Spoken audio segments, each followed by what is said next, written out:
"Hail, Caesar!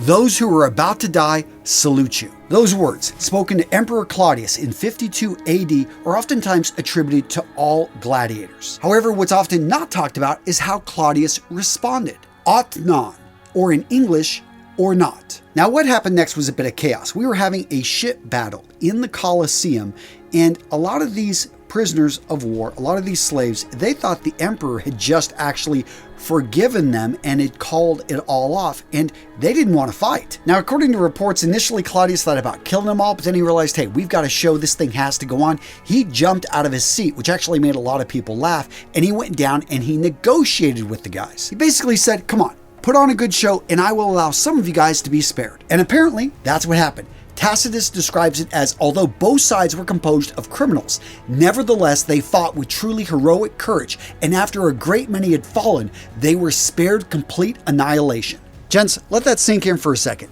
Condemned criminals, prisoners of war, were able to negotiate with an emperor because basically they were in the spotlight. They were on stage. And emperors weren't the only ones that wanted a piece of a gladiator. Women fought over their skin shavings. Seriously, there was this whole profession of unctores. These were professional masseuses who would go in and use oil, and they would give massages to the gladiators, and they would save the oil, the skin shavings, the leftovers, and they would sell it to affluent women who wanted to look younger. I know, it sounds ludicrous. I mean, can you imagine people nowadays doing something like that? I mean, that's like a woman selling her used bathwater. It would never happen modern day, right? But seriously, gents, however you define power, however you define desire, from 200 BC to 380, the gladiators had it. In today's video, gents, we're talking about why were the gladiators so stylish? Why 2,000 years later are we talking about them and the image that they imprinted on the world?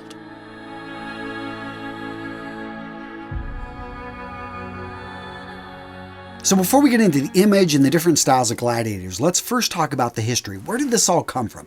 So 264 BC is the first official mention of gladiators, but it started before then, and it starts with human sacrifice. So if you go back to 500 BC and you look at burial rites, you'll see a lot of human sacrifice. And the idea here was that blood of somebody that was less important would help a more important person make their journey to the underworld. So when a nobleman, when a very important person died, they would round up prisoners, slaves, and they would just make a sacrifice near the graveside. And what's interesting is all of a sudden they started changing it a bit. Let's actually have a fight. It was kind of a softer way of, letting these guys kill each other versus us sacrificing. I know it doesn't sound like much of a difference. Gladiator battles started off as private affairs. You had people just saying, hey, these two beautiful slaves who I loved them both, how about let's have them fight to the death over my dead corpse so that, the blood is spilt everywhere and I make it to the underworld. The numbers kept going up. Start off at 2, then you go to 4, and it was a display of wealth. This was just simply families showing off because everyone liked to get around and they were expecting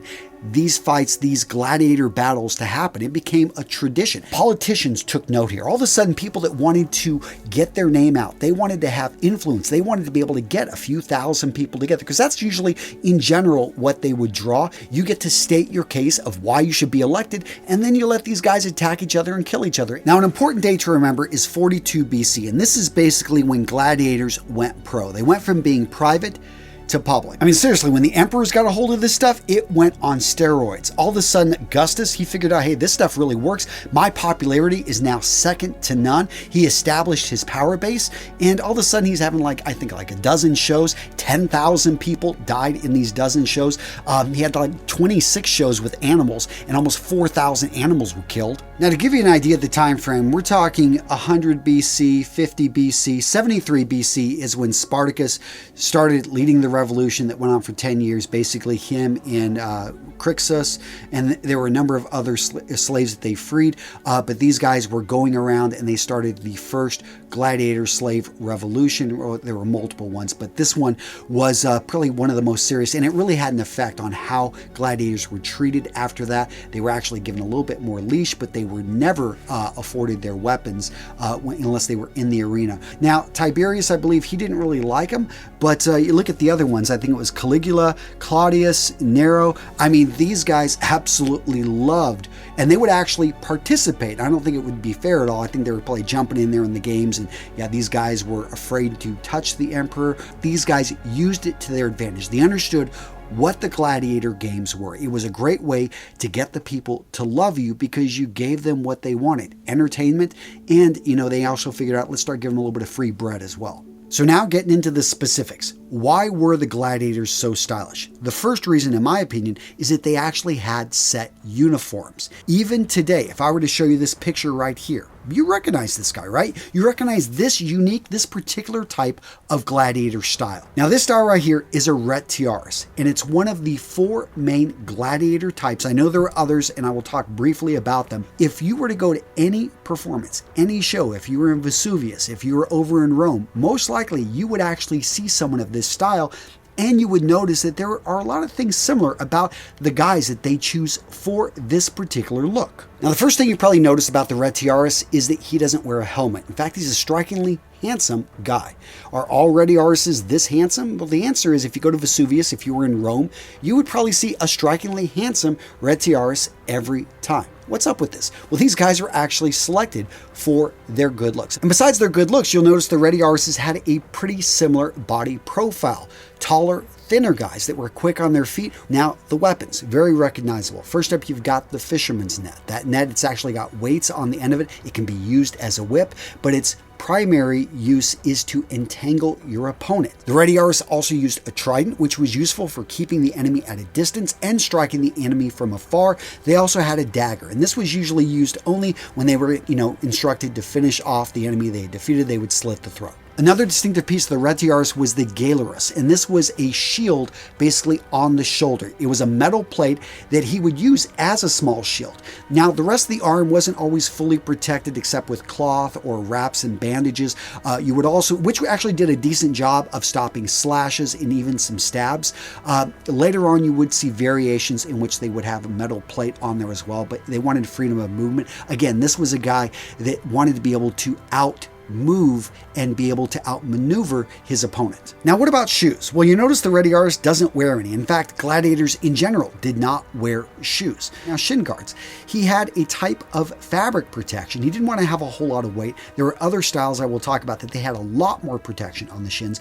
But remember, this particular style, he was about outmaneuvering his opponent. So he wanted to move quick. He didn't want to be weighed down. The next gladiator style to talk about, the Secutor. Why? This style was often pitted against the Retiarius. Now, one thing going for the Secutor is that this helmet did a good job of protecting his face. In addition, it didn't have anything fancy on the top, so it did a pretty good job of resisting getting tangled up in a net. And his weapons were pretty simple. He had a large scutum shield and a straight stabbing gladius. Again, the Secutor is not wearing shoes, but he would have more protection on his shins. So right there we see we've got shin guards. Underneath him, you've got some fabric to provide a little bit of cushion.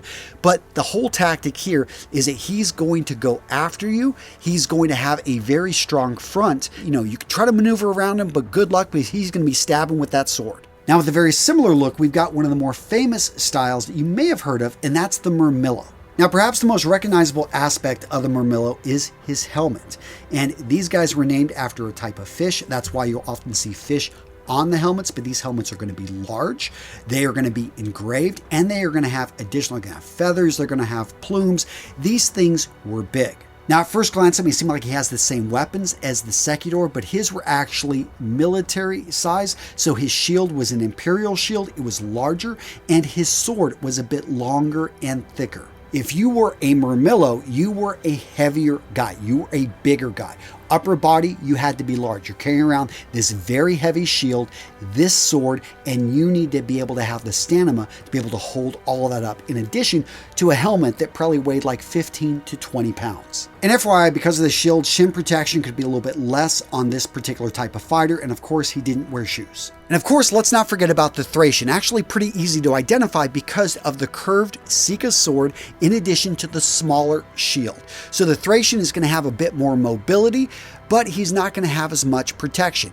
Although when you look at his shin guards, oftentimes these are going to be the largest that you'll see out there. Now, what about that metal arm defense? Absolutely love the look of it. The Thracian had this, actually along with the Secutor. Oftentimes they had it as well. And besides the armor, how are these guys maintaining their modesty? So the simple loincloth. Now, day-to-day fighting, they would go with something very simple, something that pretty much anyone else would wear as underwear when they were out there on the stage. And again, it depends on who they're performing in front of, how much money has been spent on these gladiators. They would oftentimes wear very nice fabrics for their loincloth, and it was held together with a belt. And although those belts didn't provide a whole lot of protection, they were oftentimes decorated. They went into a lot of detail.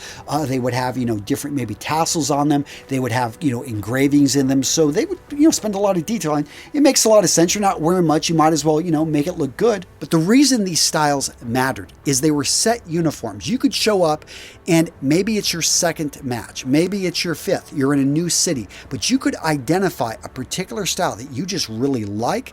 There was an emperor. They talked about how he just loved his Murmillos, and anyone that talked bad about him, well, he'd cut their hands off or cut their tongues out. It's like people really were passionate about their particular style. And this allowed you to form an allegiance, almost like a team, like a particular style that you liked. And it allowed you to get deeper into, if you could call it a game, the game of the gladiator. Now, the second reason gladiators were so stylish is that gladiators were a manifestation of the status and power of certain people in society.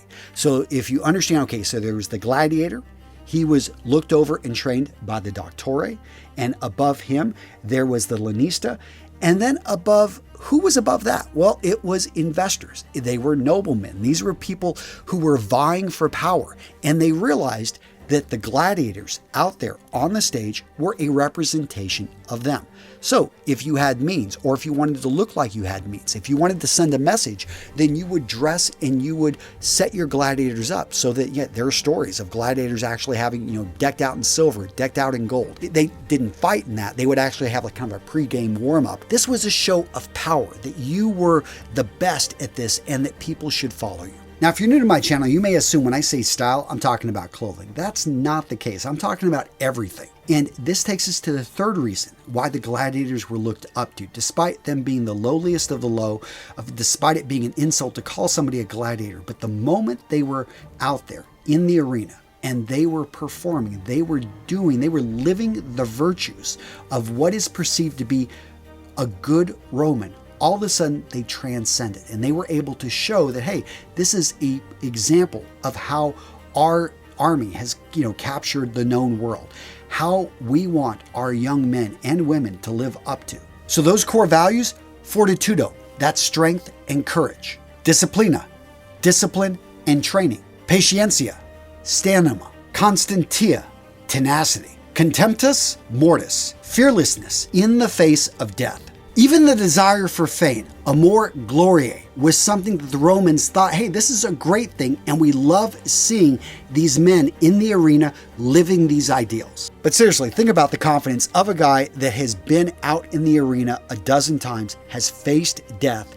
Even after you face death a couple times, I've noticed the men I've met who have been in tough situations, they have an air about them. There's something they realize everything else is small compared to what I've gone with, and they realize that life is fleeting, and people are drawn to that confidence. Now, gents, if you enjoyed today's video, do me a favor and smash that like button. Seriously, by smashing that like button, you let me know to make more videos like this. I've got some more planned, and I would love to hear from you. So smash that like button and let me know down in the comments if you're like, Antonio, you missed this. You should have added this. Man, I'm a historian, and I would correct you here. I love hearing from you guys down in the comments, especially when I can get better. And you can always reach out to me at realmenrealstyle.com. I got a contact form, and I love hearing from the smart guys that find the little things wrong with my videos. And speaking of confidence, let's talk about how women and even men fawned over gladiators. So many young men, again, it didn't start off this way, but by 200 AD, you had 20 to 30% of new gladiators actually were volunteers. A lot of men were just drawn to this type of a life. Yeah, they were down, they had wasted their fortune, but they also loved the idea of the excitement of actually being able to face their death. And this was something that everybody was drawn to, especially the ladies. Seriously, this is the graffiti archaeologists found whenever they unearthed a lot of stuff over at Vesuvius. Crassus, with his trident, who catches the girls at night with his net. Celadus, the Thracian, who makes the girls' hearts beat faster. But seriously, if you're familiar with Marcus Aurelius, you may know that his wife, Faustina, actually had a big issue with a gladiator. She saw him, fell in love. At least that's what the rumors say. They tried to figure out how can we get her to stop lusting over this gladiator. Well, guess what they did? They killed the guy, and she bathed in his blood to be able to get over this infatuation. I don't think he got over that. I know, I'm not very funny, but the reason I think that rumor was started, and most historians agree, is because of his son, Commodus, who was just infatuated with the games. And if you've ever watched Gladiator, you're probably familiar with Commodus. But if you read history, he was a lot worse than what we saw in the movie Gladiator. Am I not merciful? So did it ever work out for gladiators? Well, there is an account by Juvenal about Eppia and Sergius. So apparently Eppia was a high-born woman that fell, and she was relatively young, fell in love with an older gladiator that had a wart on his nose, that was missing part of his arm, had aged, but because he had held that sword, that's what Juvenal said, she could not resist him. And she ran off despite, the pleas of her family and getting disowned. She just had to be with him, and who knows what happened. But yeah, at least one gladiator had it work out for him. What video to watch next? How about why are cowboys so stylish? I had a lot of fun with this video, and I break out an iconic American style that really can be recognized around the world. And I talk about why and how you can bring a little bit of Western style into your wardrobe. Guys, click on the video right here to discover more and find out more. Look, it's a good video. Click on it.